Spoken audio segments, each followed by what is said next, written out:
Good evening and welcome to the least professional show on the internet. It's going to be a short one today. I think Jason didn't find so many news stories. It's not a big news day, really. Not a big news day. And because it's not a big news day, everyone should rewatch and share my latest Gavin Newsom parody video. The greatest parody video of all time. Some people like it better than the original Kamala Harris video. They're digging it. I don't know about that. My brother was like, I think it might be better. Yeah. I mean, it's great. It's really good. I think they're both equal at greatness. It expresses a beautiful message, which is that Gavin Newsom. Oh, by the way, we need to cover this. We need to cover it. I'm going to send you something, and we'll go ahead and put it up. Well, I'll just put it onto the thing. But anyway, before we begin, I wanted to. Let me grab this. Before we begin, I wanted to talk about something that's very near and dear to my heart. And I say near because it's physically right next to me. Nacho cheese flavored Doritos. Yeah. And that's the reason I brought it up. Because I get on here, and for me, it's like 7 a.m, right? And we start the show a couple minutes before you guys get on here. We're having a little chat. And I notice he's eating potato chips, and it's kind of weird to be eating potato chips in the morning. Okay, I know it's the evening there, but I didn't think about it. So I was just like, oh, man, that's funny because I've been eating very clean lately, trying to get shredded, right? I've been eating like chicken and fish and rice and broccoli and your typical sort of like lose fat diet. So I don't really eat stuff like this. I don't think I've had nacho cheese Doritos in years, Jason, literally in years. And so last night I'm like, I want a snack. I want something unhealthy. I want like a snack from my teenage years or something, that I would not have had in forever. And so I go to the grocery store and I see these nacho cheese flavored Doritos. I'm like, all right, let's try that. My gosh. It is like crack cocaine. Yeah. Now, I've never had crack cocaine, but I imagine that you get a similar feeling. I was just like, I am in heaven. Yeah. The problem is you can't stop, and you can't stop eating. It's like I'm just gonna have one more. I'm gonna have one more, and then like 10 more later, you're like, okay. Yeah, you can eat the whole bag probably. I didn't eat them all. I ate maybe half of them or something, but it was still quite a few. But you're right. It is like crack cocaine because it's like you're like getting the crumbs, and you're like, I know. More. And I just thought this is why we have an obesity problem, not just in America, but around the world. Like our snack food is so damn good. Yeah. It's just so good. Yeah. And I can't really blame the people who make this stuff. I mean, if you're making food for human consumption, I mean, and you're trying to sell it and make money, the obvious question you're going to ask is, how do I make the most delicious food possible? Of course you're going to ask that. And then you're going to say, okay, fill it with crap. Really matter? Yeah. Does it really matter if it's like the healthiest thing? I'm not trying to like make people fit. I'm trying to sell, corn chips or whatever it is, snack food.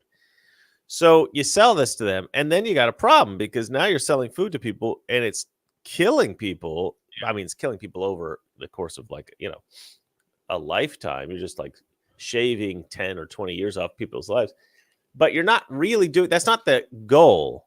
You know what I mean? And there's no real, it's just food, and if somebody were to eat Doritos every week in moderation, or even probably every day in moderation, you would be fine. You would be fine, really. Yeah. But the fact that it's so damn tasty, you buy a bag, you eat the bag. Yeah. Yeah. And then you're going out and buying another bag. Yeah, and that's on top of dinner and pancakes for breakfast and whatever it is. So I don't know, man. Like to me, it's such a natural course of like people just gotta practice self-control, right? We gotta teach kids to practice self-control. That's a family thing. But it's one of those things where I'm kind of becoming an advocate of Ozempic. Have you read about Ozempic much? No. What is that? Ozempic is like, and they have another one called Wegovy and Ozempic. Ozempic is a more popular one. It's what all the celebrities are taking to get like super thin. Like all these fat celebrities are now getting skinny. And the thing is, I don't think it has any long-term side effects. I was reading about it, and it doesn't seem to have any significant side effects. So I don't know. I feel like obesity causes so many health problems. This is my new theory I just developed the other day. I feel like Americans are developing so many obesity-related illnesses that if we were to get everybody on Ozempic, then I think that it would reduce all those other illnesses, right? And this is going to sound a little bit conspiracy theoristy, but I think the reason that it hasn't been widely promoted to the masses is because if they were to provide cheap access to a weight loss drug that was that effective and with so few side effects and everybody got on it, I think it would reduce the amount of money that the pharmaceutical companies are making significantly. Because imagine a population that is riddled with illness from obesity. Now they're not riddled with illness from obesity. They don't have to take all the drugs to combat their illnesses. And the pharmaceutical company loses billions of dollars every year. I would not be good for them. So I think they're kind of marketing it as a kind of like a elite designer drug type thing. But yeah, so this guy just wrote in the comments, he wrote, J.R. Reiner said, I had to quit taking it when it hit $800. Just hit the gym more and eat smart. And that's the thing. But like I've been dieting a lot and I've been going to the gym for, a while now. And it is tough, man. And I don't even have a normal job. I'm a YouTuber. I don't have like a 9 to 5. So I got time to do this. And it's tough for me. I am 44, but it's tough, man. Ozempic is not poison. Project P. I hate bullcrap like that when people just write stuff like that. Like, read about it. It's actually very good for people. Yeah. Be specific on, if you're going to claim it's poison, be specific. Like, say, why is it poisonous? Yeah. And everybody's like, and he also said obesity comes from what we eat: seed oils, sugar, maltodextrin, etc. No, it doesn't. Okay, seed oils is just oil, guys. I don't know why everybody's all do some research. I've done the research, Project P. Okay, I've done it. All right, I've done it. The seed oils is not a big deal. I like, people ever hear of Dr. Berg? Yes, I've heard of Dr. Berg, the Scientologist. Yes, I've heard of him. I watch Dr. Berg's videos. I think they're great. But the seed oil thing is overblown, right? It's like a lot of people look at the little things, the little kind of things that'll change you a little bit here and there. Like if you're a super hardcore bodybuilder, buy Project P. Project P. They didn't like. I mean, I would like to hear his reasons why he says it's poison. Like, there's no need to like say buy or anything. Yeah, this is another person that's convinced of the seed oils thing. The seed oils thing is overblown, you guys. It maybe it's a thing. Maybe there's some problems with the seed oils. I don't know, but it's not as significant as like too many calories, okay, or being sedentary. These are much worse. Okay, the two things that like F people up. So, but here's the problem. We're not in a position now where we can avoid getting fat as a society, right? We're already there.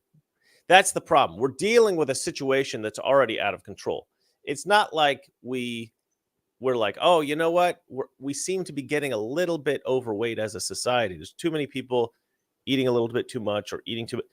And it's like, no, a lot of people are way too big. They're just way too big. And it's not necessarily their fault, I wouldn't say, because it's just, I think over time, we've got this problem where the food is too good.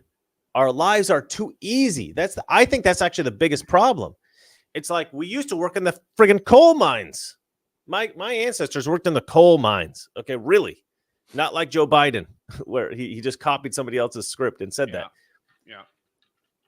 My ancestors really did work in the coal mines, and my ancestors worked on farms.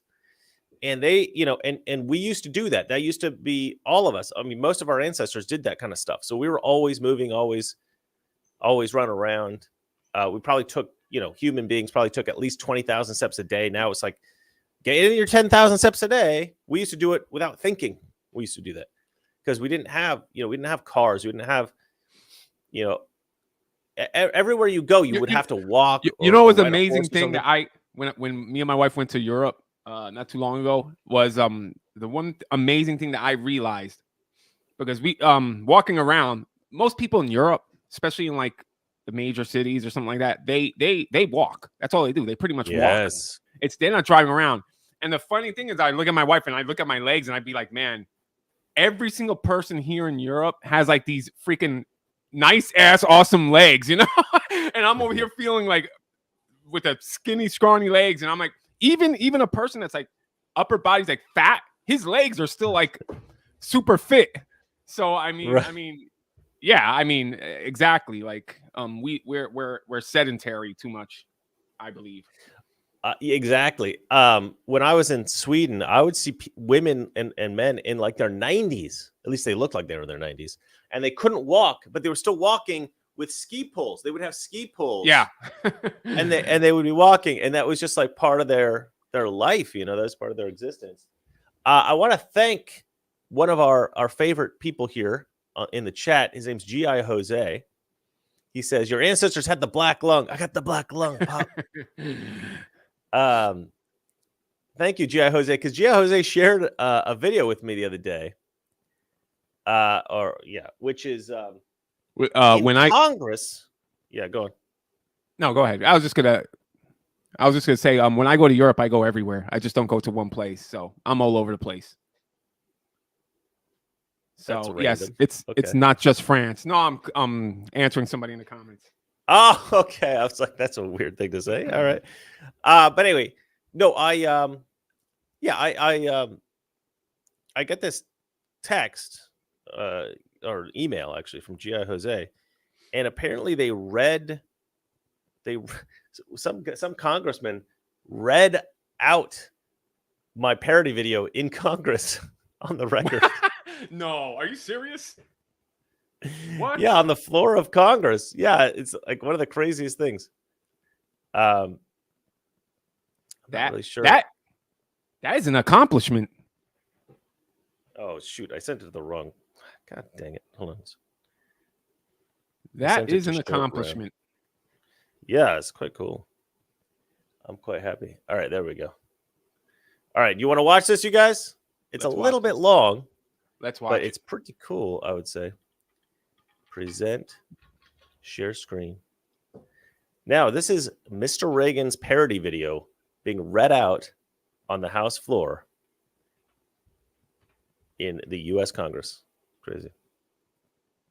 Lament the death of comedy in California, the death of satire in California, or more seriously, to lament a serious blow that has been struck against freedom of speech and a healthy democratic process in California. And that is because the California legislature has passed and Governor Gavin Newsom has signed a law explicitly designed to outlaw political parodies. We don't need to speculate about this being the purpose of this law because the governor said so directly. Several weeks ago, a parody video of Kamala Harris began circulating on social media. Governor Newsom reposted it, and he said, quote, "This should be illegal. I'll be signing a bill in a matter of weeks to make sure it is." And this week, he made good on that promise. The governor again reposted the parody and said, quote, "I just signed a bill to make this illegal in the state of California." So sort of on its face, a classic authoritarian move. A person in power sees speech he doesn't like, sees speech that threatens his power, and so he uses that power, uses whatever tools he has at his disposal to silence those who would dare speak against him, to make them go away. That's, by his own admission, in his own words, what he has done. Now, I will say there are legitimate issues when it comes to AI, deepfakes, voice cloning, generative video, and other tools that may be maliciously wielded to confuse voters and corrupt the political process. And there is room and perhaps even a need for regulation designed to assure that these tools are not abused. But that's not what Newsom is doing. By his own acknowledgement, what he is doing is banning parody. And parody and satire have been central to American political discourse throughout our history.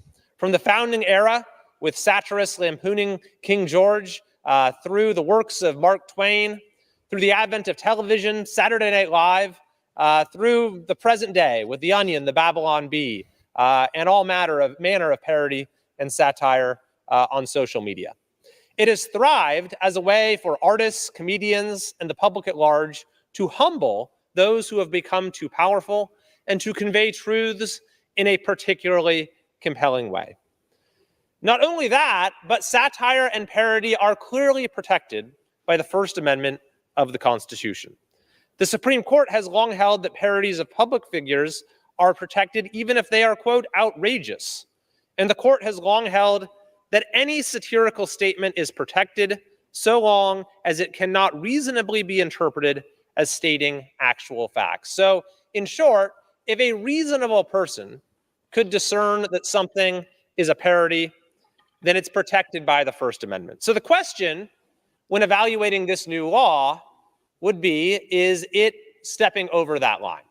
And we have a very clear test case in the Kamala Harris video that, in the governor's own acknowledgement, was the inspiration for the law. It's exactly the sort of thing that the law was designed to stamp out.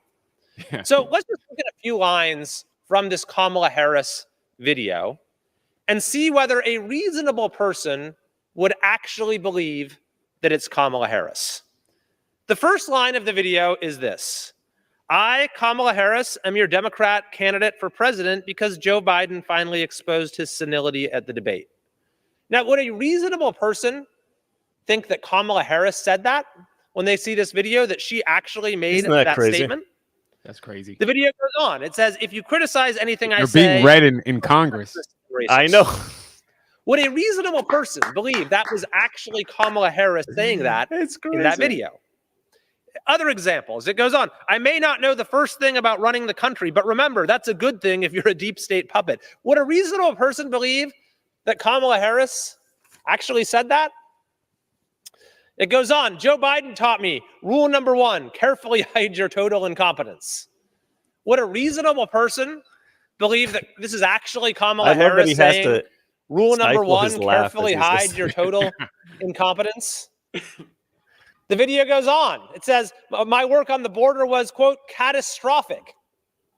Would a reasonable person think he said that? She said that? Now, one of the keys to effective satire, and you can judge for yourself whether this is effective or not, is that it actually does illuminate a deeper underlying truth. So one might argue, I would argue, that Kamala Harris's performance as border czar was in fact catastrophic. Yeah. But a reasonable person will not actually believe that she is saying that herself in this video. I love this guy. So Gavin Newsom, in order to maintain that, consistent with the First Amendment, he can eliminate this video from our public discourse, would have to somehow argue that he thinks the public, a reasonable member of the public, would actually think that Kamala Harris would say those things. It makes you wonder about the regard that Mr. Newsom has for the public in California and across the country. But the better explanation for his behavior is just that he doesn't have any regard for the First Amendment at all. Exactly. The courts have, time after time, struck down measures that he has signed on First Amendment grounds. It just happened again a couple weeks ago. It's such a good point. It happened not that long ago with respect to a law that he signed that sought to punish people for supposedly spreading COVID misinformation. The legislature and Newsom had to repeal their own law after the court weighed in. And he's such a good speaker. On First Amendment I think grounds. it's compelling the way he speaks. But this highlights a broader, Except the voice. very concerning tendency. It's a not just in California, but across the country, where we have this brewing crisis of freedom of speech, which in many ways started at colleges and universities and then expanded to certain social media platforms and then became intertwined with the government. We got a acknowledgement of this recently from Mark Zuckerberg, CEO of Facebook, Meta, who said that he was... All right. He was pressured by the government to censor. You need to sue this congressman because he didn't give you your credit due. No, yeah, he didn't give you credit. That's okay. That's okay. I just love that it got read in Why Congress. why can't they say? Why can't they just say Mr. Reagan? Yeah. Why can't they just say? Or my name would be better, Yeah, Chris. yeah. Like, but I appreciate the point he's making. I appreciate what he's doing. I appreciate that he read the thing out. So, no, I'm quite happy about this. This guy's an awesome guy. I'm going to follow him on X, and I'm going to probably send him a message here after the show. What a cool guy. But thank you, G.I. Jose, for bringing that to my attention. Yeah, he represents a district in California, and he's young. He's like younger than me. He's my brother's age. But wow. I think he's like 40, man. 39, something like that. Yeah. Cool guy. Very happy about that. Thank you, Kevin Killy, something like that. I got to congratulate you. That's quite an achievement. You're Congress.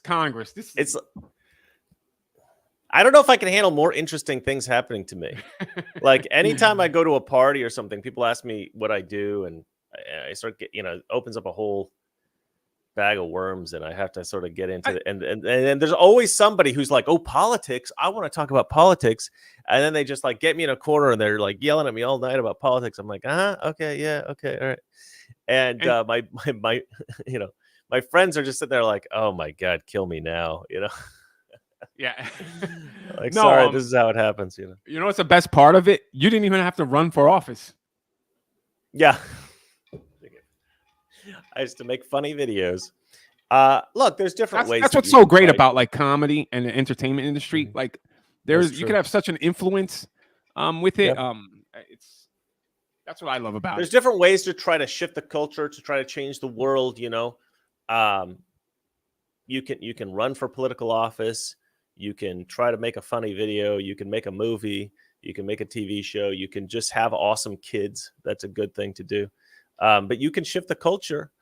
You can be a teacher. Teachers shift the culture. Yeah.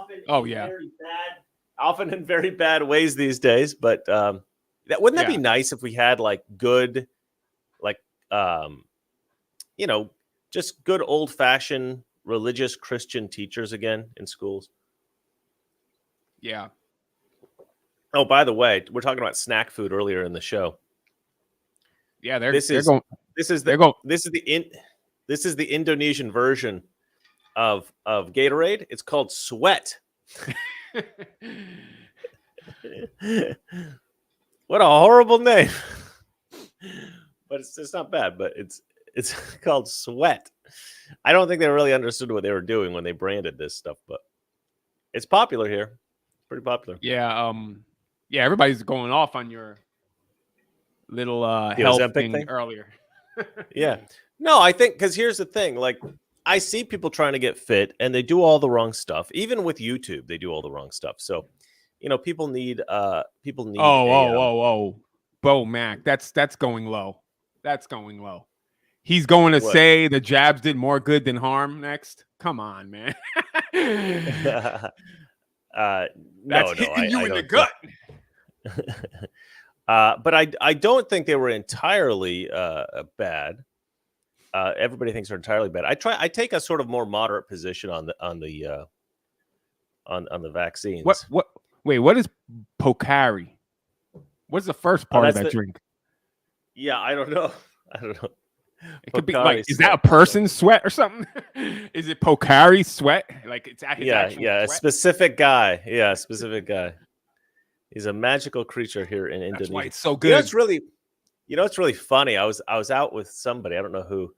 I don't remember, some guy, and we're looking at the European guy, I think, and we're looking at some of these like Indonesian gods. In particular, in Bali, they have some really weird looking gods. And we're looking at these like statues and idols that they have, of the different gods they have. And they're weird, man. They're like demonic looking. They're like scary, Yeah. And I'm sitting there and I'm looking at these things and I'm like, man, we're lucky. Our God's pretty handsome guy, actually. Like the different gods around the world that they worship around the world are kind of freaky looking, Goldfish one says Bali is a fun place. Yes, it is. We have 0 super chats today, so I'm just reading the regular stuff. But anyway, no. Yeah. So let's. I'm very grateful that I got my parody video read, and he's so right. They are and his whole point of the video. I didn't get to the point of the video, but the whole point of him reading that on the floor of Congress was to say that the left is employing these totalitarian measures to try to stop and stifle our free speech, to try to limit our First Amendment rights. And actually, my lawsuit is arguing the exact thing. We don't even have to make an argument. This guy made our argument for us. He was so clear. Yeah, it was beautiful. I absolutely loved it. Oh, Half Power Concrete and Simplified Crawfish Company jumps in with the super chat. He says, "My bad, big dog." We should have like a party sound or something, like when the first post comes, super chat comes in. Yeah. What?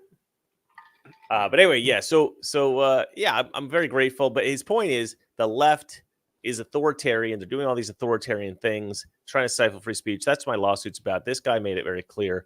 And I'm grateful to him because I really believe it. You know, sometimes people will file a lawsuit, you know, just because whatever, they want to make a name for themselves, they want exposure, or whatever it might be. They want to get in the public limelight. And every once in a while, you get a lawsuit that really is out there to try to defend our rights. And that's what I'm trying to do. I'm trying to stop the authoritarian left from accumulating more power and stripping us of our rights. And that's the thing. Like that's what the thing that left does, and they do well. Like they chip away at the Constitution and all that slowly but surely. You know, like they put this law, they just slowly do it, and throughout the years, it just gets worse and worse. It gets more totalitarian. Yeah. I think this is pretty much an open and shut case, a lawsuit. I think I hope so. Win this I really do. Very, very easily because it's so obvious that they're trying to shut up political opposition. I'm surprised the Supreme Court hasn't shut it down yet. Like hasn't struck it down yet. It has to go through the process. It has to go through the ordinary process. So it always takes a little bit of time.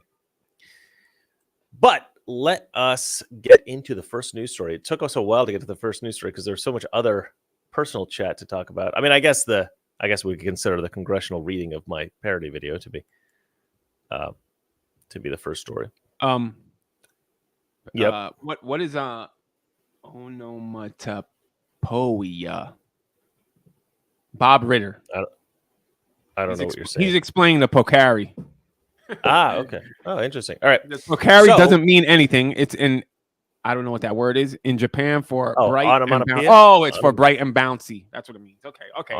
Onomatopoeia. Onomatopoeia is like a word that sounds like something. Onomatopoeia. Like a dog goes woof woof. That's actually just onomatopoeia, or almost any animal sound, like cock-a-doodle-doo. It's supposed to sound like what a rooster sounds like. All right, so the kiss of death is my comment to this, and that is this a-hole, the face of the deep state. Jason says, well, there it is. That picture says it all. Yep. I figure when you have the former head of the FBI, what's this guy's name? James Comey. Comey. Yeah, that's it.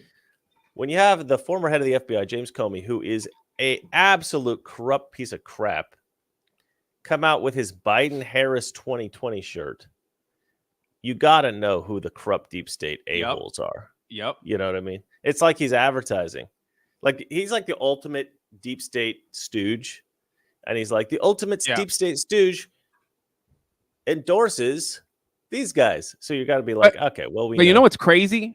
That the craziness is that they're so confident in coming out like this now. Like many years ago, they used to hide it. They would never do anything like this. Right. But nowadays, they're just out there. They're just out and open now with it.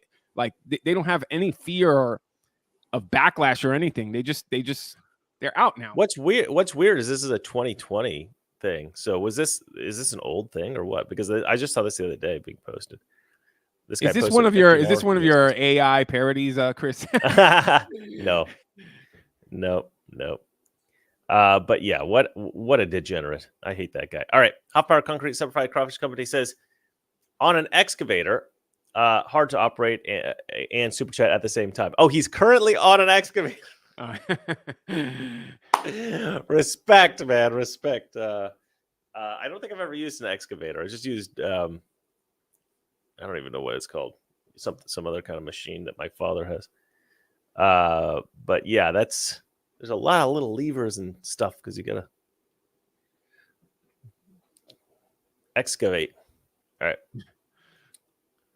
Let's grab the next story here that you have provided for us, Jason. Thank you graciously. All right. Oh yeah, this is a good one. You guys are gonna like this one. This is one of my favorite stand-up bits I've ever seen in my life. I loved this. Racist grandpa. All right, let's play it. My grandpa was a huge racist, huge. He'd say the N-word, he'd be like, why are all these Mexicans here? He didn't care. And when I was a kid, I never said anything. And now that he's gone, I really miss him. Maybe if we had some more racist grandpas, those Haitians wouldn't be eating everybody's cats right now. My grandpa was a... Anyway, I love that stuff. I don't know if you guys like that as much as I do. I just love it. I thought that was awesome. This girl needs her own show. She's fantastic.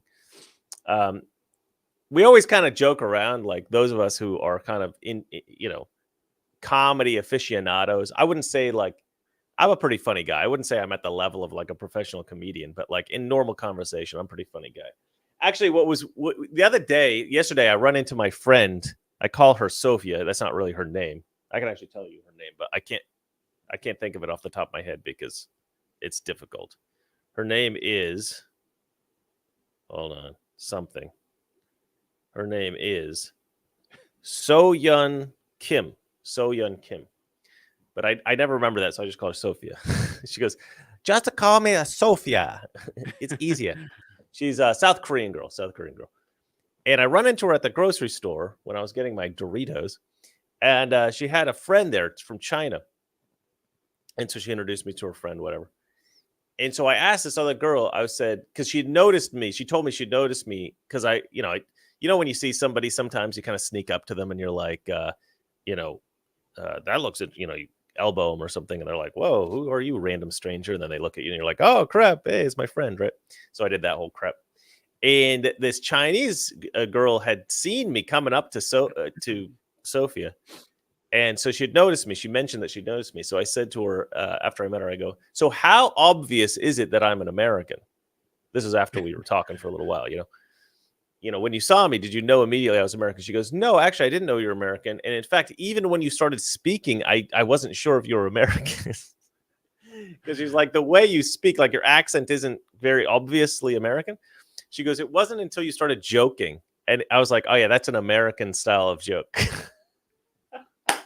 You're like, you have an American sense of humor. Very obvious. And I'm like, really? Is that a thing?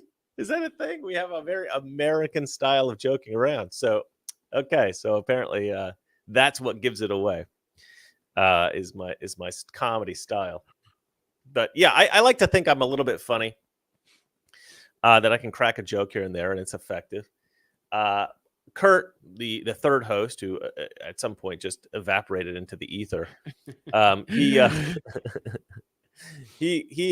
funnier than me. He's very clearly funnier than me, and it always annoys me. Kurt was vaxxed, so that's why. And so he just disappeared. No, Kurt's a funny guy, and it always irritates me that he's slightly funnier. But then you get into like the realm of professional comedians, and those guys are just like unreal how funny professional comedians are.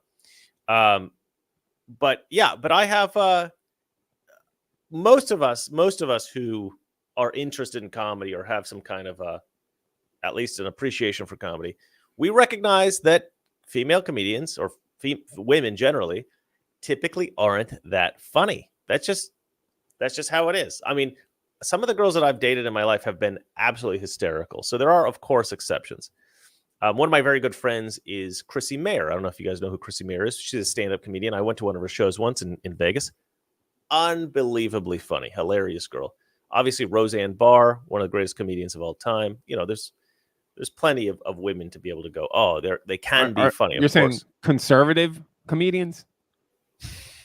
I think there's something there that we're missing. There might be, because this girl, that joke alone, to me, that's a killer joke. I mean, that is a killer joke. The way she presented that was perfect. Leftist, Democrat, liberal white women, they're just not funny, man. Democrats in general, they're just not funny. And not only that, they can't take a joke. Exactly. You know, if you make a joke, as a conservative at the expense of a leftist, they will literally create a law to ban your joke.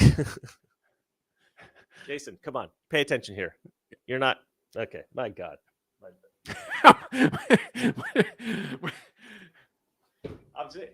I'm giving you my best material here. You're supposed to react, and you're just like, huh? Yeah, whatever. Chat. I'm on the chat. I pay attention to these guys. The chat is hilarious. It's you know. I said, Jason, if you make a joke that's good enough, I said, and you make it at the expense of a leftist, I said the left will literally make laws to ban your joke. That's a Governor Newsom parody video. I gave a little laugh. I went a little. Okay, a little pity laugh. Okay. No, it's fun. The reason it's funny. True, ladies and gentlemen. Yes. Absolutely. All right. Well, I thought you guys would get a kick out of that. Let me find the next. G.I. Jose says, I know Kurt, Chris. You are no Kurt. That is true. All right. New York City mayor. This is a big story that's just blown up. New York City Mayor Eric Adams' historic indictment revealed. I don't know if you guys heard about this. Basically, he was indicted for corruption. 57-page indictment against Eric Adams was released Thursday and contains a litany of serious allegations against the New York mayor. Adams has been indicted on a slew of federal charges relating to contributions to his 2021 campaign, including wealthy foreign business people and at least one Turkish government official seeking to gain influence over him. Foreign influence in the Democrat Party? I'm shocked.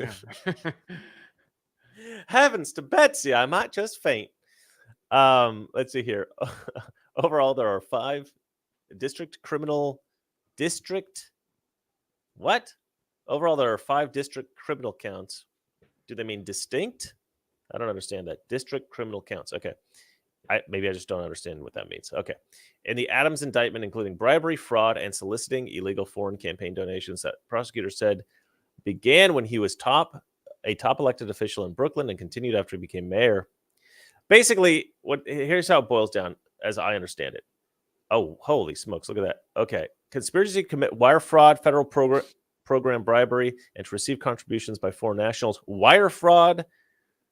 So, conspiracy to commit wire fraud, solicitation of a contribution by a foreign national, solicitation of a contribution by a foreign national. Okay. What? That's the same thing. All right. I don't know what's going on there. And then count 5, bribery. Why is this not Joe Biden, guys? I was gonna say what every Democrat should be accused of. Here's the thing. Or this guy said he criticized. God, what's going on with these ads again? Well, yeah, this is all because also he's saying like how it's he's being wrongfully accused, and yes, he's basically saying what Trump is saying. Like it's, the irony in this is incredible. But here's the funny thing. So Sebastian Gorka posted this on his X, and you know I read every post that Gorka posts because he was brilliant, and he just after you know Eric Adams came out with his excuse like, oh, they're targeting me. Sebastian Gorka goes, yeah, right. You know, which I thought was a good response. But I kind of disagree with him. I don't usually disagree with Gorka, but I kind of disagree with him. And here's why I disagree. I think they probably are targeting him, right? Because what did Eric Adams say? He said, I disagree. I basically put out there that immigration was a problem. And the Biden administration was like, no, immigration is good. Immigration's not a problem. And I'm like, yes, it is. Look at New York City. It's terrible. And they kept pressuring him, essentially. I mean, I think this is what I gather from what he's saying, is that they were pressuring him to like lay off. And he was like, no, I'm not going to lay off. I'm going to tell the truth about this. Now, here's the problem with the left. If you jump into politics and you jump in as a Democrat, they will basically, I think they will give you a deal, like a devil's bargain, right? We will make you rich. We will make you win. We will make you powerful, but we will own you. Okay. Because you, and I said this for years. This is how I think it works in DC. And apparently even as the mayor of New York, if you run with the Democrats, they will find some way of controlling you. That is, they will find some way of helping you to engage in criminal activity. And that criminal activity will benefit you personally. It'll benefit you in your career, but it'll probably make you rich. But because you've engaged in that criminal activity, now they have this sword of Damocles over you. You know, you're basically effed.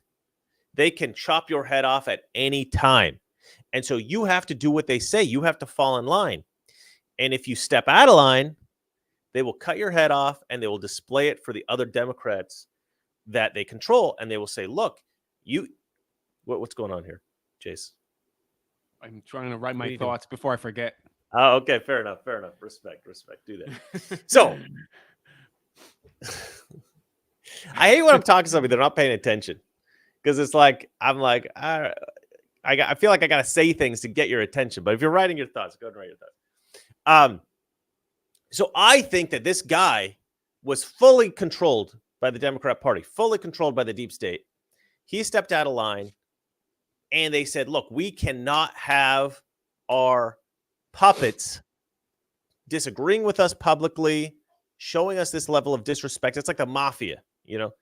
So they're like, screw this guy. Let's just destroy him. Let's just destroy him.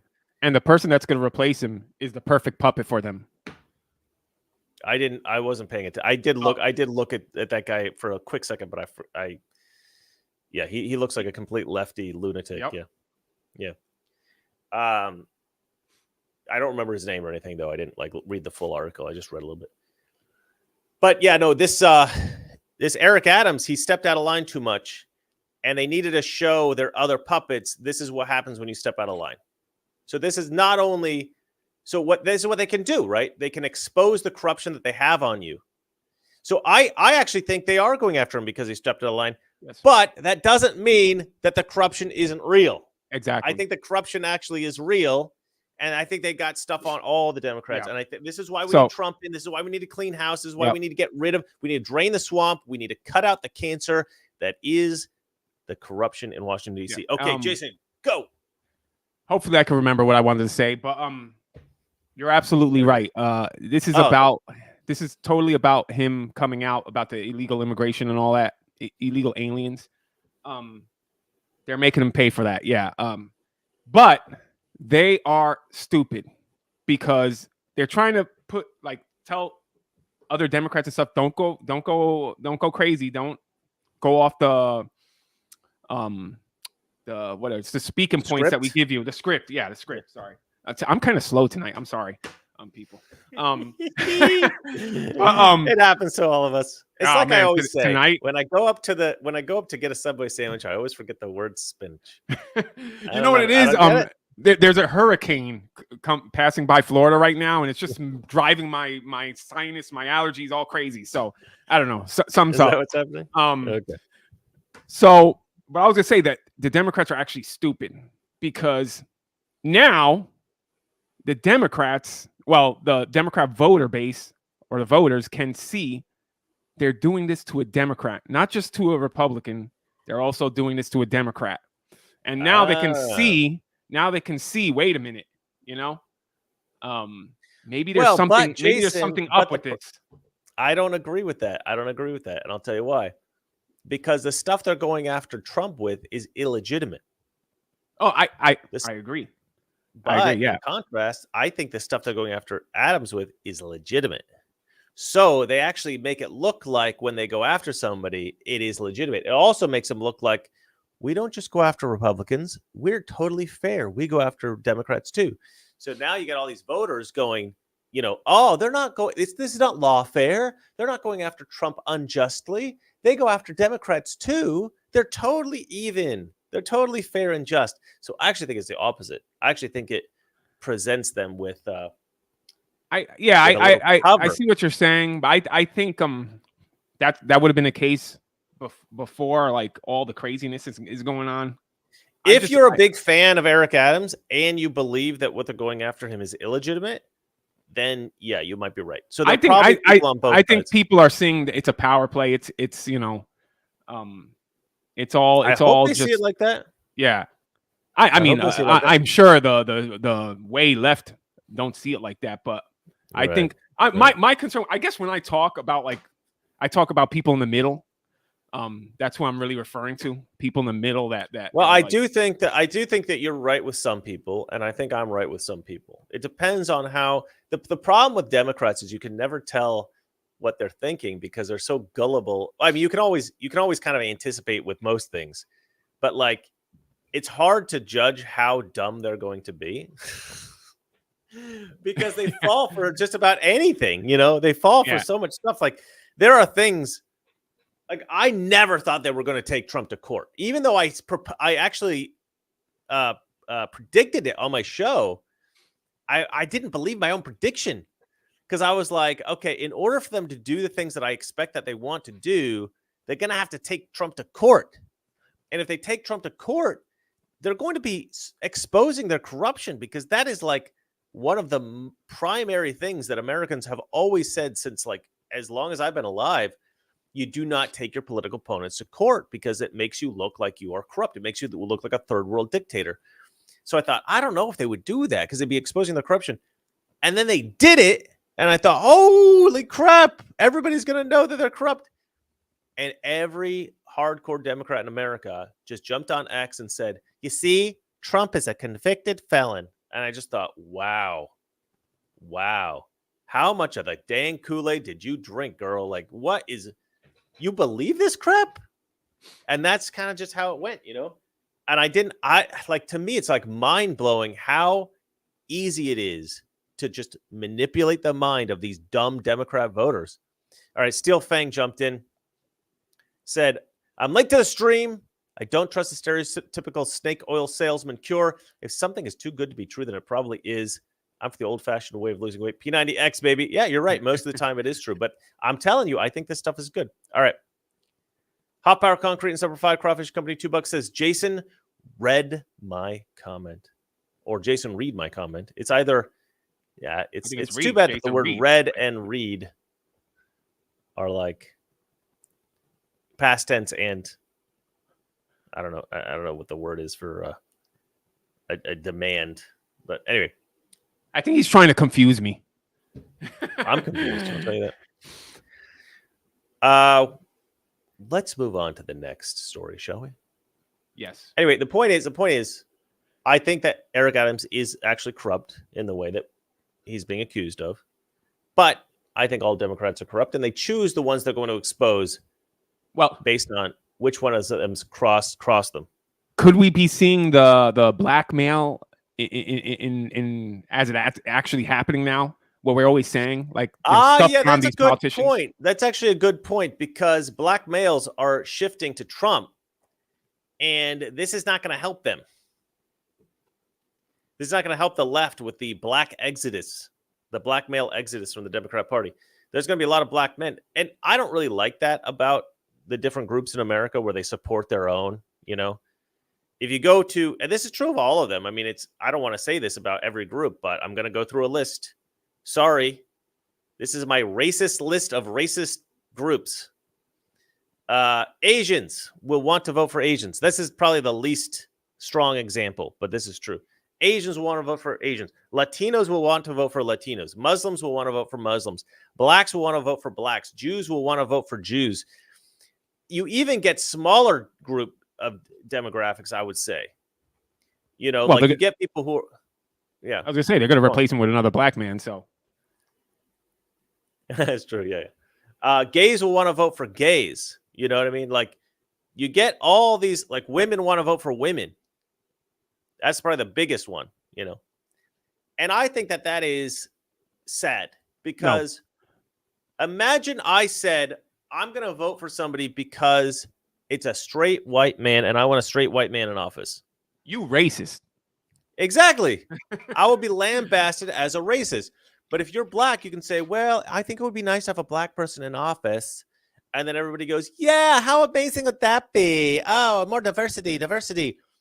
You know what diversity means? Diversity means fewer straight white men. Yeah. Because diversity is literally everything except straight white men. Yeah, diversity means everything but white men. Yeah. That's what it means. And so it's not diversity, guys. It's not diversity. It's exclusion. It's very specifically racist, sexist exclusion of straight white men. That's what it is. That's what diversity is.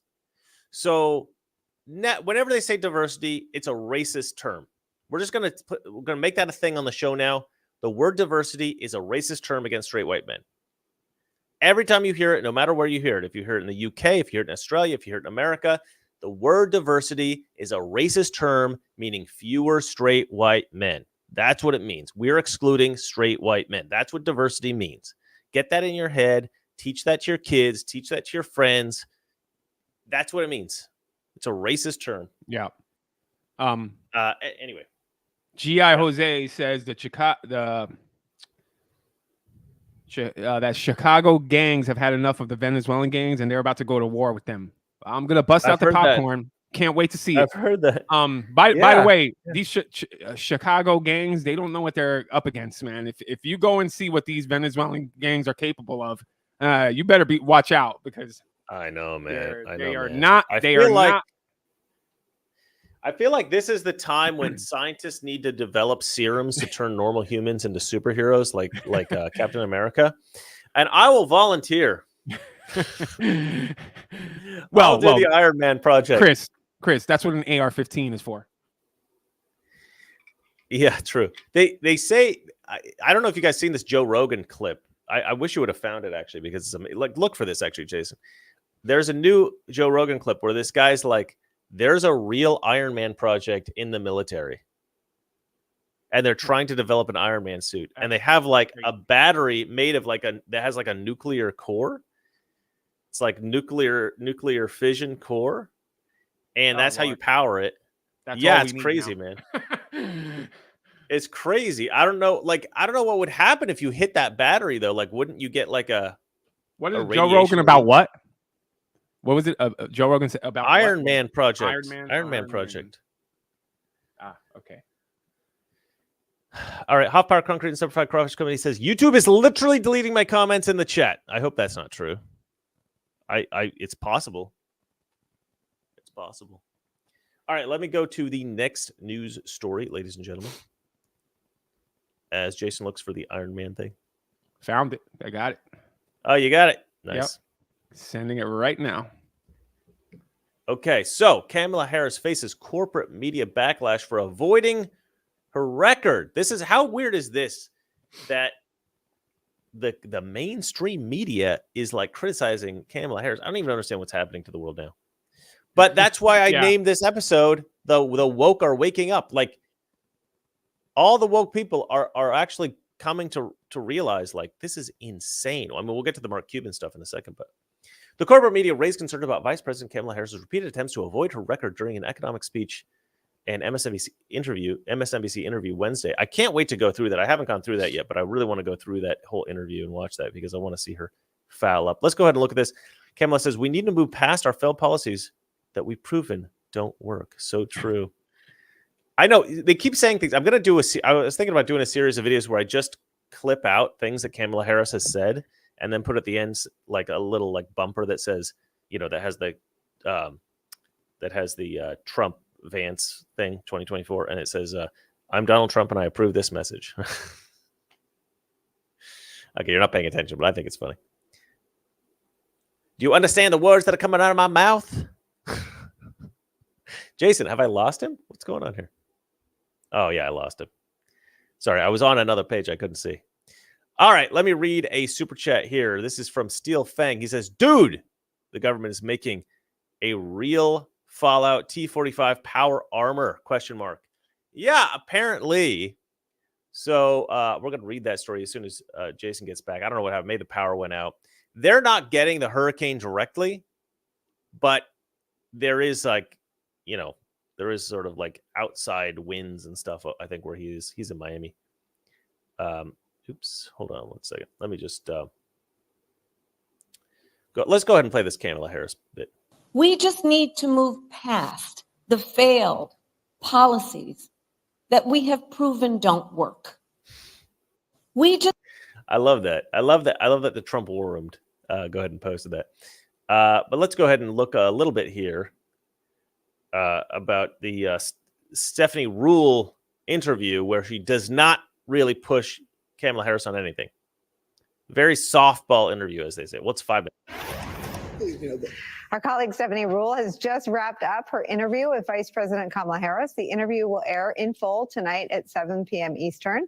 But here's a preview. Here's what she had to say about Trump and his threat to impose tariffs. Tariffs aren't unique to President Trump. President Biden has tariffs in place. He's actually looking to potentially implement more.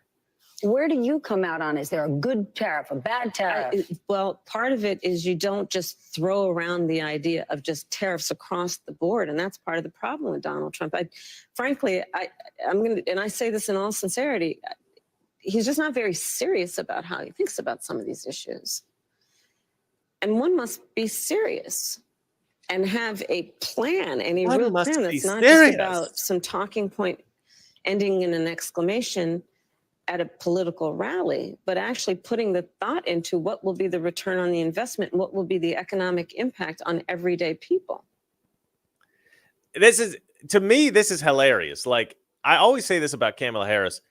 She says the dumbest crap, but with the most sincere conviction. She's so confident. She says this garbage, right?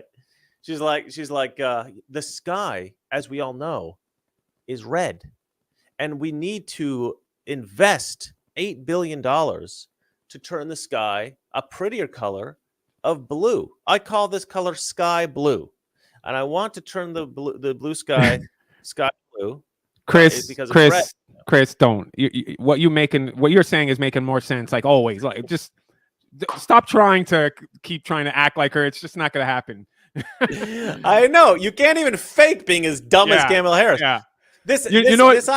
You know what I think. Yeah, I have a theory. I think she is wearing an earpiece and listening to people. I think her people, her staff. I think her staff is messing with her. I think they're just like telling her the most stupidest things, and she's saying it, and they're just having a riot. Yeah, they're like, okay, guys, watch this. Now, Kamala, say that Trump doesn't actually know what he's doing with the tariffs. Yeah. Look, Trump obviously knows what he's doing with the tariffs. He implemented tariffs last time. They were hugely beneficial in a variety of different ways. Trump uses tariffs, and I've mentioned this before on the show, and everybody knows this if you just read his dang book, The Art of the Deal. If you read his book, you know exactly what Trump's thinking whenever he does anything, because he spells it all out. He spells out, and it's not that simple. I mean, it's not that simple. It's not that complicated. It's pretty simple, right? It's not rocket science. Now I can't talk. It's not rocket science. It's not rocket science. It doesn't take a genius to figure out what Trump's doing here, right? If you have some kind of difficult regulations placed upon somebody that you're negotiating with, any kind of impediment to what they want, and then you have negotiating power. The more impediments to what they want, the more negotiating power you have. So if you have tariffs on them, if you have other kind of regulations that impede their ability to do business in America or around the world, and you say, look, we will ease up on these things if you do what we want, now you have power over that other party, right? In this case, you would have over countries. But she doesn't get that. She doesn't understand how Trump's using these tariffs. And this is not how tariffs are traditionally used. This is just how Trump's using them. Yeah, but it's it works. When Trump was president, it works. There's proof that it worked, and you can't deny it. That's the wild thing about it. What she's exposing when she says this in the interview, I should have done this as a video, actually. What she's exposing is her own ignorance. Her own, absolutely, yes. Her own inability to understand how a businessman thinks. And she's proving to the American people here in saying that Trump's just doing this randomly, that she is just so dumb. She's just so inexperienced. She's just so ignorant that she can't even understand what Trump's doing. But that's how dumb she is. Yeah, but that's somebody how bad she is. somebody in X, I can't remember who wrote that. She's a better businessman than Trump. So we'll find out. We'll find out who that is in a second, I think. Yep. Because it might very well be Mark Cuban. Okay, I'm gonna go ahead and remove this Hint, for disgusting face of the screen. Hold on, we got another one here. Put me in, coach, says Hoff Power Concrete and Simplified Crawfish Company. All right, let me go ahead. Speaking of putting me in, speaking of the T45 Power Armor, let's go ahead and throw that one up here because this is pretty cool. Share screen. Before we get to the Mark Cuban stuff, let me go ahead and play this Joe Rogan clip. The Joe Rogan experience. When I was working on the Iron Man project, what is the Iron Man project? It was the Iron Man project. What does that mean? So we're trying to build the suit. Really? We've been working on it for a long time. I didn't know about I was this. on the beginning of the project. It was called Carnivore at first and a few other names. But in the beginning, there was only a small handful of us working on it. What are they using to make the body suit out of? It's changed so much right now that it's all kinds of materials. I mean, titanium, carbon fiber, all the top stuff. And is it supposed to be able to fly? It's going to do a lot of stuff. Does it have an exoskeleton so it's stronger? It's I don't think it would. It's much stronger. You can carry, 1,000 pounds. You can do a lot. I've all the seen guns, that stuff. That stuff's wild. So we're getting there. But if you think about that kind of a suit, that exoskeleton, how are you going to move that exoskeleton, those people? So if you had a squad, let's just say you had 12 dudes in those exoskeletons, what airplane are you going to use? What Humvees, what vehicles, how are you going to get these guys around? What boats? Right. Labs, Pacific Northwest, and all those guys. And nuclear battery was pretty much the only way you can go. So it'd be a little battery about that big. Bro, so I don't we've even already like having had a those. cell phone in my pocket. But we've had those little nuclear batteries since the 50s, so it's no big deal. But those nuclear batteries, like, how dangerous is it for a human being to be around it? How dangerous it is to be in the military. That's true too. We jump out of airplanes at 30,000 feet. But if you, yeah, that's pretty wild, isn't it? Is that not the most wild thing you heard in a while? Who's that though? I have no idea. Like the crazy guy that came in from like outside. He's like, "Oh, we do. Our guest didn't show up today, so we grabbed this guy off the street." No, I'm sure he knows who he's talking about. I don't know, but you can look it up. Project Carnival. I am because I can't go by what that guy says. Like, no, you have to check it out, of course. Yeah. But I thought that was pretty wild. If that's true, man, anyway. then that's kind of scary. But it's kind of cool as well. I mean, it's interesting that we're kind of getting to superhero level here. But you realize how the military is becoming, right? Well, yeah. But hopefully we'll shift back. I don't know. I'm still an optimist. But yeah, I'm waiting for the one day, Captain America. Yeah, Captain America stuff. Inject me with that. Yeah. One day we're gonna see a video pop out. Some Iron Man guy is like blowing up all these Russian military stuff and all in this suit. You'll look closely and you'll be like, Mr. Reagan? I'll be like, my life never stops being interesting. It's always something new happens. Next week it'll be the Iron Man suit. All right.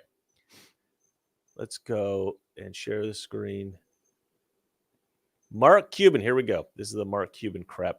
Mark Cuban, Fox News is the mainstream media. He didn't just say Fox News. He actually said there was. Can you find this clip? There was a clip on X. It was like the dumbest things that Mark Cuban has said this week or something like that. I don't know. I should have grabbed it, but like Mark Cuban has said a bunch of dumb stuff. You have to post that on our toxic masculinity list when you see I know. I should have. But he said that the mainstream media is essentially right wing. He's like, it's not what you think. They're right wing. It's like, what are you talking about? The stuff he's saying. Let me tell you, crazy. This guy has P. Diddy stuff written all over him. I know. That's what I'm saying. Like, I feel like all these guys get all these. I talked about this on Newsmax. It's going to come out, I think, on Sunday. Newsmax. I did a bit on Gorka's show. And he's like, what's with all these Hollywood celebs coming out for Kamala? And I'm like, well, we used to think, and this used to be something that that they used to talk about on, like, Tucker used to talk about this a lot. Like, it was always speculated the reason that the leftists in Hollywood were so crazy left wing was because they wanted to be part of the in crowd when they'd go to their cocktail parties, you know. And I used to buy that. But now, I mean, how can you be for Kamala Harris? If you want to see the country get flushed down the toilet, okay. But the only thing I can think of is, yeah, they're on that Epstein list. They're on the Epstein list. P. Diddy. Or they went to those P. Diddy parties or something. Or there's somebody else that we don't even know about. Yeah, I'm sure there's several people, several Epstein types, several P. Diddy types that we don't even know about. So I think that's what's going on there. Okay, let me go ahead and read some of this story. Or let's go ahead and play this clip. That's what, well, dig into what she said. What about what's the impact? But there is a critique that actually she will say whatever the audience wants, right? I mean, we look at the tipping, the tipping thing that took place in Nevada. Given some of the details that we don't have on certain things, is that because some of those details would be less favorable in certain audiences? Do you see the Elon quote? I don't know what you think of Elon, but I like Elon. I like Elon too. But she was at 28% favorability, right? And then, as you say, things change. She's all the way up to about 50%.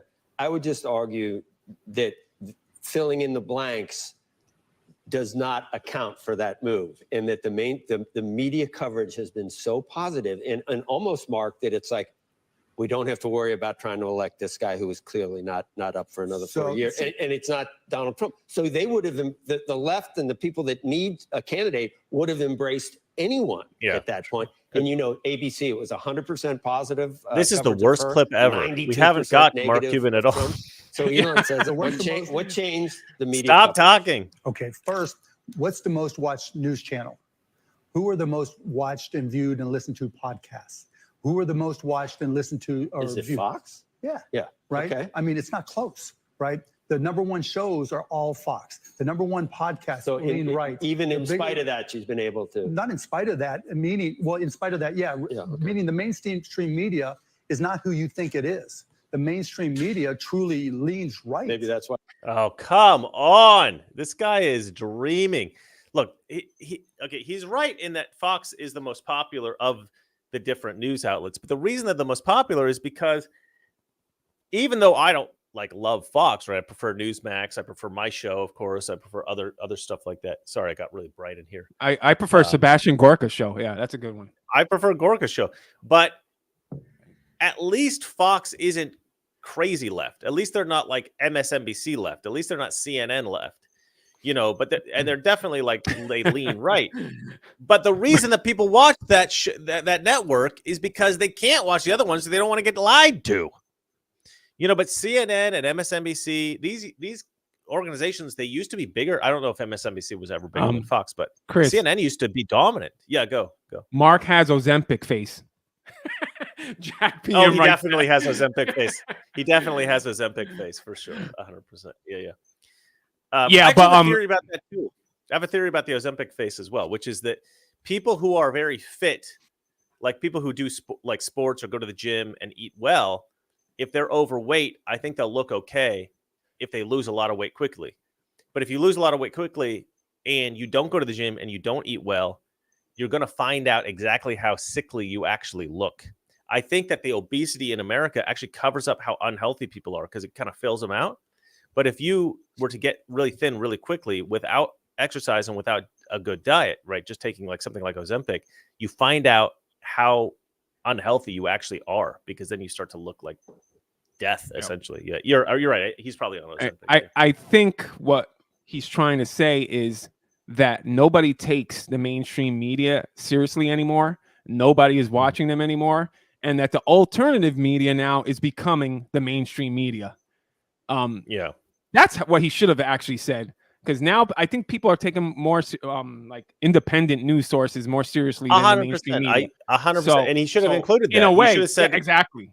He should have said channels like Mr. Reagan do well. But the thing is, he's in his little dream world bubble because he's a Kamala supporter. So he can't say that. But that's actually the truth. So he just twisted it in a way that made it sound. And that's angering them that we have now a system that can go counter the mainstream media. And that system becoming just way bigger than these legacy media companies. Isn't it crazy how delusional Mark Cuban is being, like, what he's saying is so completely, no, that crap crazy. Let's call it. For me, man, it has to be he's on a list somewhere. It has. I mean, exactly, because he's not that low IQ. He's not that low IQ. He's a smart guy. He's like a billionaire, right? Like, you can't be a dummy and become a billionaire. You have to have. I mean, you can. I mean, you can be lucky. Tough. I guess you gotta be very lucky. Yeah, you gotta be very lucky. But no, he's not though. He's a smart guy. Yeah. And so for him to be out there saying this crap about Kamala, saying this crap about Trump, he knows none of it's true. He said that Donald Trump is a socialist. He's like a socialist like Bernie Sanders. He's more of a socialist than Bernie Sanders, I think he said. Like, come on, Mark. Like, who are you fooling? Nobody believes your nonsense. Like, why are you even saying that? And this is the thing that gets me. Like, today I was kind of down because I guess my black pill's coming out again. But like, I can't understand how, like, I just can't understand how people are actually willing to vote for more of this Kamala that's happening. Yeah, I mean, it's not only just Kamala. It's like they're willing to vote in the disaster that has been the last 4 years, and a worse disaster to come if they continue. Because Jason, because you're believing the polls. I don't believe the polls. When anybody asks me if Trump's going to win, I'm like, oh, yeah. But Chris, if there's let's say it's not as big. If there's 30 million people in this country that's willing to vote for that, it's still shocking to me because it's. I know. I can't, like, you go on X, you go on X and the stupid things you hear from these people. It's like, are you a real human? Like this you cannot really believe this stuff. I mean, I could imagine that there are 1 million people in the country, because I mean, you have like groups like the KKK, right? Being a racist in America is considered anathema, right? It's like the worst thing that you could be. So why would you ever join an organization like the KKK? It's just like social suicide, right? But you also have groups like the Nation of Islam. Nation of Islam is not such a social pariah, but it also promotes racism as a thing, and that's pretty effective, right? So you have a certain amount of people in America who are racist, which is, again, it's considered culturally, it's considered bad. It's not really necessarily bad for Black people or Asians or Hispanics or whatever. It's bad for white people primarily, but generally it's frowned upon. It's considered to be a nasty and a bad thing. But you do have a number of people who are racist. I don't know how many, a few million people probably. And I would imagine that's just about as many people as you would expect to be dumb enough to vote for Kamala Harris, right? It's probably something around the same lines. But the mainstream media has been pretty effective in their propaganda, Yeah, I agree. Positive about Kamala, Donald Trump's evil. Donald Trump's the devil. He's going to create World War III, even though he didn't already, and he's been president already. They're saying all the stuff. They're saying all the same things they said in 2016. Trump's going to be this horrible president. Well, he wasn't a horrible president. And then they use COVID and they say, look, he was no. Let me finish. They say, oh, look, he was a horrible president because of COVID. Well, that's not really why that's not really his fault. But they use that to pretend. And so, okay, so there's a significant amount of people more than that, but it's still only going to be, in my mind, it only makes sense for a few million people to be that stupid. But obviously I'm wrong. Obviously there are more people. That's what I'm saying. Like, I don't think it's the number that is reflected in the polls. I think the polls are somehow. I think it's a lot of people, especially white liberal leftist women, that want to kill their babies. That's a big majority here in this country. But like, you think about it. You have these people were saying for how long that Trump is out to destroy democracy. What is it? He's a threat to democracy. He's out to destroy democracy. And then they put in a person running for president that was not voted for, didn't have an election to be voted for. Like Kamala Harris, not a single vote was put in for her. That's an actual threat to democracy, right? And then you have these people that don't realize that, they don't see it, but they'll in your face, they will still continue to tell you, Republican conservatives, Trump is a threat to democracy. When I mean, even if you tell them, like I've told people on X, like, wait a minute, threats to democracy. Hold on, who's the one that's wasn't elected? So they'll still be like, blah blah blah. So, no, look. You know what the greatest threat to democracy is creating laws to prohibit parody videos that are critical of Kamala Harris. Exactly, absolutely. But even then, these people they used to be so for First Amendment, but even then they'll agree with they'll like say no, that's fine, or the same thing that's happening to Alex Jones, where they're selling his thing, and it's like they're selling his program to get the $1 billion. It's like you realize what that means. You realize what that means. You're getting rid of like freedom of speech. Like, they can't see it. Right. Well, the left doesn't care if they violate our First Amendment rights or any of our constitutional rights. No. They just want to win. They want power. They want money. That's it. It's no matter how bad the person's talking about, what he's saying. Like, as long as it's not physically threatening somebody. Like, right. I mean, whatever. I'm going on a rant there. The fundamental problem is that no one can really truly be the arbiter of truth. Everybody's wrong at some point in their life.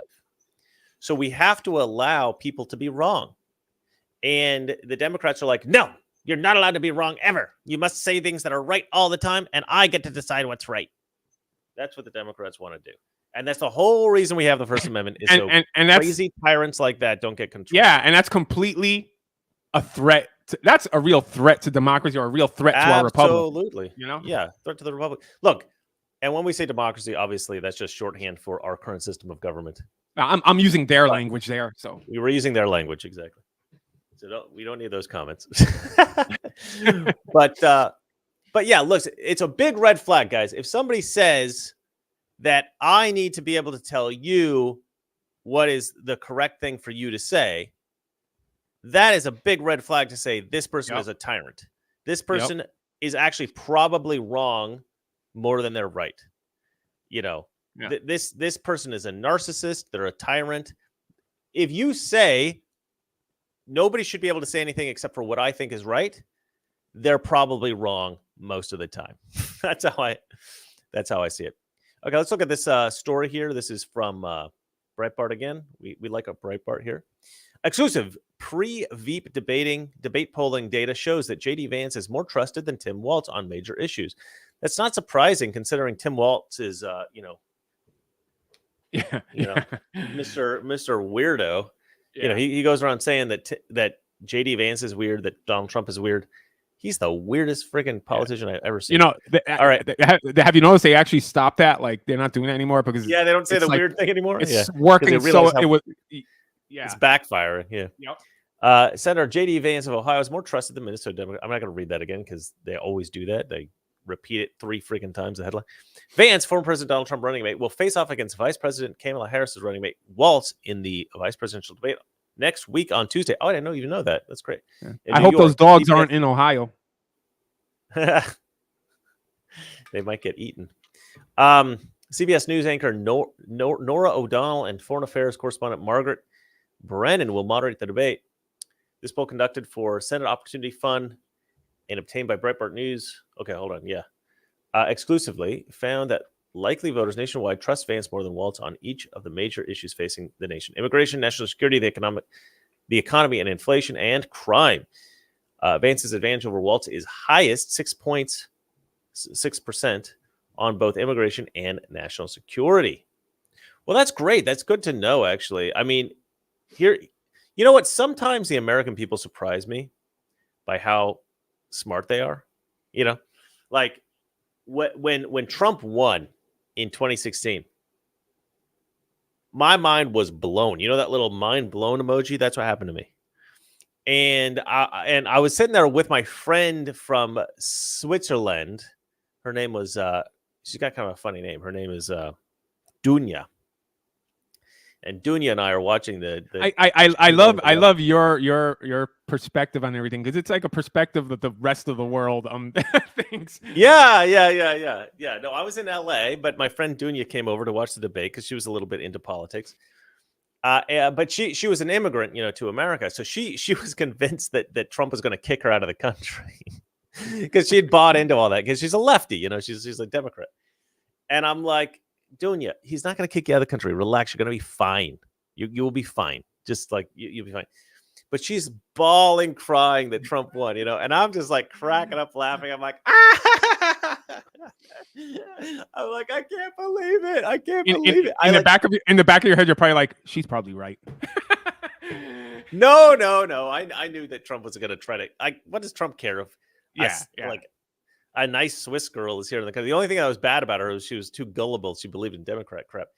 But no, but she was. So maybe she does need to be deported. Yeah, maybe. Yeah. But she's just Democrats are just gullible. Some Democrats are very nice people. Some of them are very empathetic. I've been saying this for a little while now. Democrats are empathetic and sensitive. Conservatives are tough and we're practical. And these are the two sort of distinctions, the ways that we pride ourselves, right? Democrats are like, oh, I'm very empathetic. I'm very sensitive. Republicans are like, I'm tough and I'm practical, right? I don't get a Ferrari, even though I can afford one. I get an F-150 or whatever. I get a pickup truck. I get a Dodge Ram. I get something I can, That costs almost the same. Exactly. If I go to Oregon, if I get some money and I buy a Ferrari and I go to Oregon, my friends and family would mock me ruthlessly. They would be like, "What? How are you going to tow a truck? How are you going to tow a camper with your Ferrari, little California boy?" I would get mocked. So that's just kind of how Republicans are, But when you're like that, when you pride yourself on being tough and pragmatic, you want to know the truth. And the reason you want to know the truth is because no matter how brutal or ugly it is, it's the only way to be practical. And if you're tough enough, you can deal with the truth, right? But the leftist, they're sensitive and empathetic. So they realize that if they tell an obese person, your obesity is going to make you unhealthy, that's an ugly, unpleasant thing for them to hear. They don't want to hear it. And so their empathy and sensitivity says, you know what? You can be healthy at any size. Now, this is a lie, but it's a comfortable lie. It's a pleasant lie. It makes them feel good about themselves because they're saying something nice to somebody. And so the sensitive and empathetic person is going to be far more likely to embrace the lie. And the conservative, I think, who is tough and who believes in pragmatism, they are going to embrace the truth. And that is why I think we're shifting so much right now to conservatives just embracing everything that's true and leftists embracing everything that's batshit crazy. Sorry for the language, but that is, I think, what's going on here. All right. I think this might be the last story. What are we doing here? Let me check this out. No, there's a few more.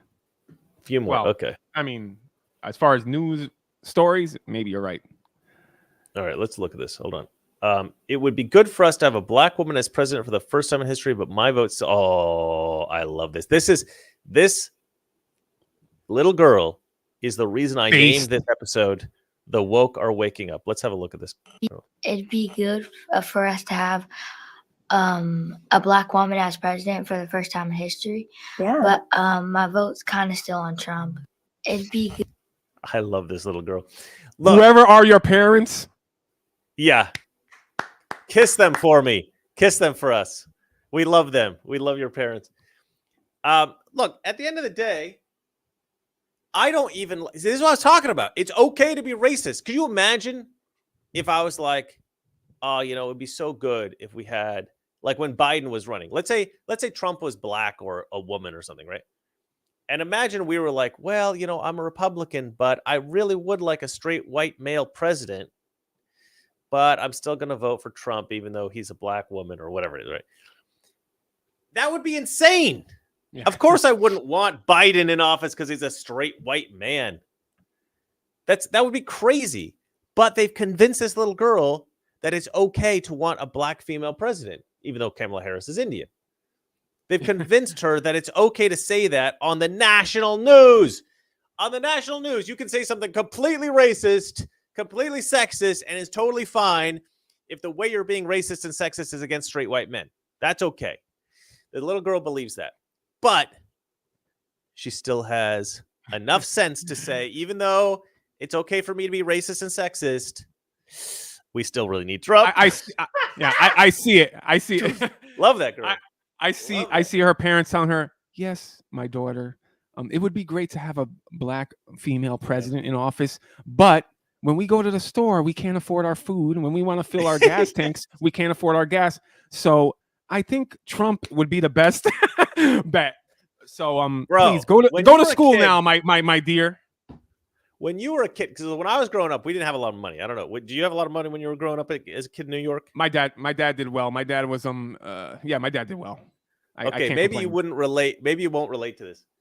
When I was, but some people in the chat will relate to this. When I was a kid, we did not use. My mother never bought hamburger buns ever. I think maybe once or twice, maybe. Like if I would go to the neighbor's house, or I would go to maybe my grandma's house, maybe they'd have hamburger buns. Every single time we had a hamburger, it was white bread. It was slices of white bread with the hamburger. Oh, I've been there. I've been there in my life when I grew up. I've been there. Right. But like the grease of the burger will always soak through the bread. Yep. I've been there. Yep. And then the hot dog, you put one slice of bread. You put the hot dog in there. Oh yeah, slice of bread. but it was so good with the hot dogs with the white bread was so good. It was good. It was good. But I will say, but then the ketchup will leak through on the hot dog. The ketchup would leak through. But that's just how we were. That's how it was, because the hot dog buns, the hamburger buns, they were way more expensive. And I said this to Kirk the other day, and he goes, that's true even now. Sometimes it's like $1 a bun. I'm like trying to buy the buns. It's like 8 buns for $8. I'm like, what is this? You just buy like a loaf of bread for $2 or whatever, and you're like good to go. And I thought that was pretty funny. Like the thing I used to do was you buy the loaf of I don't know. There's Cuban bread, there's French bread, there's Italian bread. It's long, and you just cut that up in pieces, and that's you got your buns right there. Probably better. Yeah. They sell those long breads for $1, and it's that's perfect. Yeah, imagine that's actually not a bad idea. I should try that. Make hamburgers with a baguette. Yeah, exactly. It's good. It's good. That sounds good. That sounds pretty good. I love the baguette. I gotta say, French bread is my favorite bread. The croissant, the baguette. Oh, yeah, croissant's my favorite. If you have a good croissant, when I was growing up, well, who can afford a croissant? Not in Bidenomics, not in Joe Biden and Kamala Harris's America. You can't.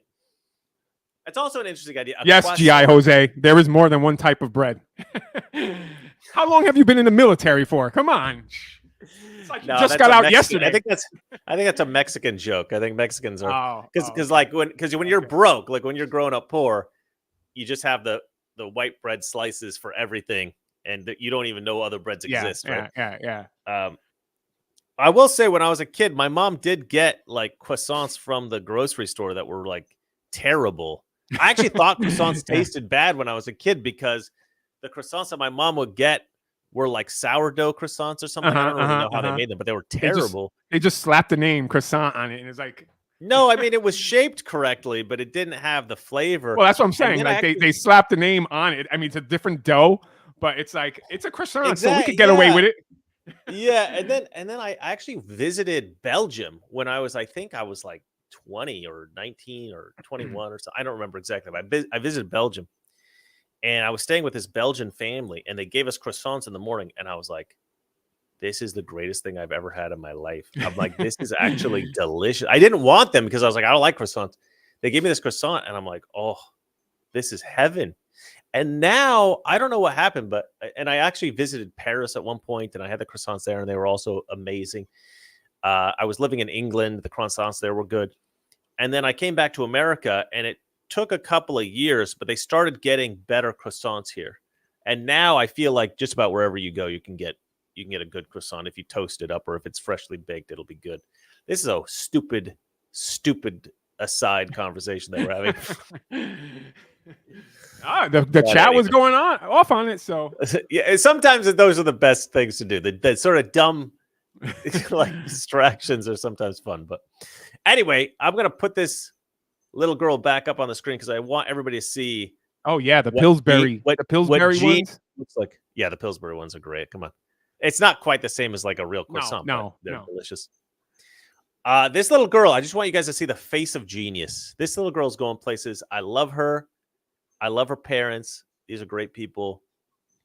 We need Trump in office. And this is why I say the polls can't be right. You get a little black girl saying, I don't believe in this Kamala Harris thing. I think we need Donald Trump. I mean, come on. All right.